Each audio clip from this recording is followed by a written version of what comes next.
दोस्तों, आज का यह वीडियो सिर्फ एक राजनीतिक खबर नहीं है, बल्कि वो कहानी है जिसने पूरे देश की राजनीति में भूचाल ला दिया है। क्योंकि बंगाल में कुछ ऐसा हुआ है जिसकी चर्चा अब सिर्फ कोलकाता में नहीं बल्कि दिल्ली, ढाका और पूरे दक्षिण एशिया में हो रही है। जी हां दोस्तों, बंगाल को उसका नया मुख्यमंत्री मिल चुका है और मुख्यमंत्री की कुर्सी संभालते ही शुभेंदु अधिकारी ने ऐसा एक्शन लिया है जिसने सीमावर्ती इलाकों में हड़कंप मचा दिया है।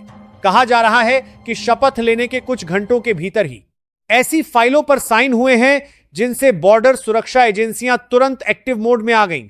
मालदा, मुर्शिदाबाद, उत्तर 24 परगना और सीमावर्ती इलाकों से लगातार ऐसी खबरें सामने आ रही हैं जिनके बाद लोग कह रहे हैं अब बंगाल बदलने वाला है। सूत्रों के मुताबिक बीएसएफ की गतिविधियां अचानक कई गुना बढ़ा दी गई हैं। रातों रात बॉर्डर इलाकों में सर्च ऑपरेशन शुरू हुए, ड्रोन निगरानी बढ़ी और जिन इलाकों को लेकर सालों से सवाल उठते रहे, अब वहीं सबसे ज्यादा हलचल देखी जा रही है। लेकिन दोस्तों, सबसे बड़ा सवाल यह है कि आखिर ऐसा क्या हुआ कि बांग्लादेश तक में बेचैनी बढ़ गई? क्या सच में मोदी सरकार ने बंगाल में ऑपरेशन क्लीन शुरू कर दिया है? क्या घुसपैठ और फर्जी दस्तावेजों के खिलाफ अब सबसे बड़ा अभियान चलने वाला है? आज के इस विशेष विश्लेषण में हम आपको वो बातें बताएंगे जो शायद आपने अभी तक किसी मीडिया चैनल पर नहीं सुनी होंगी। वीडियो के आखिर तक बने रहिए, क्योंकि अंत में हम आपको उस मास्टर प्लान के बारे में बताएंगे जिसके बाद बंगाल की राजनीति हमेशा के लिए बदल सकती है। दोस्तों, राजनीति में असली ताकत भाषणों से नहीं बल्कि फैसलों से दिखाई देती है और शुभेंदु अधिकारी ने मुख्यमंत्री बनते ही यही साबित करने की कोशिश की है। खबरें हैं कि उनका पहला बड़ा फैसला सीमा सुरक्षा से जुड़ा हुआ है। बताया जा रहा है कि वर्षों से अटकी हुई कुछ फाइलों को तुरंत मंजूरी दी गई ताकि सीमावर्ती इलाकों में फेंसिंग और सुरक्षा व्यवस्था को मजबूत किया जा सके।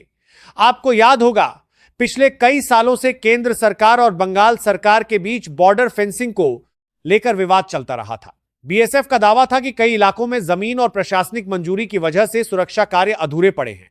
लेकिन अब कहा जा रहा है कि नई सरकार इन लंबित मामलों को तेजी से आगे बढ़ाना चाहती है और यही वजह है कि सीमावर्ती जिलों में अचानक सुरक्षा एजेंसियों की गतिविधियां बढ़ती दिखाई दे रही हैं। दोस्तों, जैसे ही यह खबर फैली, सीमावर्ती इलाकों में चर्चा तेज हो गई। लोग कहने लगे कि अब अवैध घुसपैठ और फर्जी दस्तावेजों के खिलाफ बड़ा अभियान चल सकता है। सूत्रों के अनुसार गृह मंत्रालय और स्थानीय प्रशासन के बीच लगातार बैठकें हो रही हैं। फर्जी राशन कार्ड, फर्जी आधार और फर्जी वोटर आईडी की जांच की तैयारी की जा रही है। बताया जा रहा है कि कुछ जिलों में विशेष सत्यापन अभियान भी शुरू हो रही है। अब हर दस्तावेज की डिजिटल जांच होगी। दोस्तों, यहीं से शुरू होती है इस पूरे मामले की सबसे बड़ी कहानी, क्योंकि यह सिर्फ बॉर्डर की सुरक्षा का मामला नहीं है, बल्कि यह बंगाल की राजनीति, जनसंख्या संतुलन और राष्ट्रीय सुरक्षा से जुड़ा मुद्दा बन चुका है। विपक्ष का आरोप है कि यह सब राजनीति से प्रेरित है, लेकिन सरकार समर्थकों का कहना है कि यह कदम देश की सुरक्षा और कानून व्यवस्था के लिए जरूरी है। इसी बीच सीमावर्ती इलाकों से कई ऐसी रिपोर्ट्स आईं जिनमें दावा किया गया कि कुछ संदिग्ध नेटवर्क अचानक सक्रिय हो गए हैं। कहीं दस्तावेज जलाए जाने की बातें तो कहीं रिकॉर्ड छिपाने की खबरें सामने आने लगी। हालांकि इन दावों की आधिकारिक पुष्टि अभी तक नहीं हुई है, लेकिन सोशल मीडिया पर इस मुद्दे ने आग लगा दी है। दोस्तों, अगर यह अभियान पूरी ताकत से लागू होता है तो इसका सबसे बड़ा असर वोट बैंक की राजनीति पर पड़ सकता है, क्योंकि वर्षों से आरोप लगते रहे हैं कि अवैध घुसपैठियों को राजनीतिक संरक्षण देकर उन्हें पहचान पत्र दिलाए गए। अब नई सरकार कह रही है कि बंगाल में सिर्फ वैध नागरिकों को ही सरकारी सुविधाओं का अधिकार मिलेगा। इसी बीच सबसे ज्यादा चर्चा हो रही है चिकन नेक कॉरिडोर की, यानी वो बेहद संवेदनशील इलाका जो भारत को नॉर्थ ईस्ट से जोड़ता है। सूत्रों के मुताबिक यहां सुरक्षा व्यवस्था और मजबूत की जा रही है। ड्रोन सर्विलांस, थर्मल कैमरे और हाईटेक निगरानी सिस्टम लगाए जाने की तैयारी बताई जा रही है, क्योंकि सुरक्षा एजेंसियों को डर है कि अगर इस इलाके में घुसपैठ और अवैध नेटवर्क सक्रिय रहे तो यह भविष्य में बड़ा खतरा बन सकता है। दोस्तों, अब सवाल यह उठता है कि आखिर बांग्लादेश इतना चिंतित क्यों दिख रहा है? दरअसल, अगर भारत बड़े स्तर पर अवैध प्रवासियों की पहचान और कार्रवाई शुरू करता है तो इसका असर सीधे सीमा पार भी पड़ेगा। यही वजह है कि वहां की राजनीति में भी इस मुद्दे पर चर्चा तेज हो गई है। लेकिन दोस्तों, इस पूरी कहानी का सबसे बड़ा कार्रवाई अभी बाकी है, क्योंकि अब सिर्फ घुसपैठ नहीं बल्कि तस्करी नेटवर्क पर भी बड़ी कार्रवाई की बात कही जा रही है। गौ तस्करी, नकली नोट, ड्रग्स और अवैध हथियारों के जिन रूट्स पर सालों से सवाल उठते रहे, अब उन पर सबसे दास करेगा बड़ी निगरानी शुरू होने वाली है।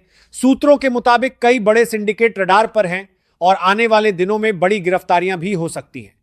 दोस्तों, अगर ऐसा होता है तो यह बंगाल की राजनीति और कानून व्यवस्था में सबसे बड़ा बदलाव माना जाएगा।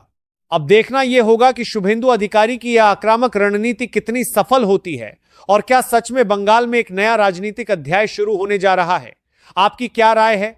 क्या बंगाल में हो रही यह कार्रवाई सही दिशा में कदम है या फिर अभी और भी बड़े फैसलों की जरूरत है? कमेंट में अपनी राय जरूर बताइए। अगर आपको यह वीडियो पसंद आया हो तो लाइक और शेयर जरूर करें और देश और राजनीति से जुड़ी ऐसी ही बड़ी खबरों के लिए चैनल को सब्सक्राइब करना बिल्कुल ना भूलें। मिलते हैं अगले वीडियो में, तब तक के लिए जय हिंद, जय भारत।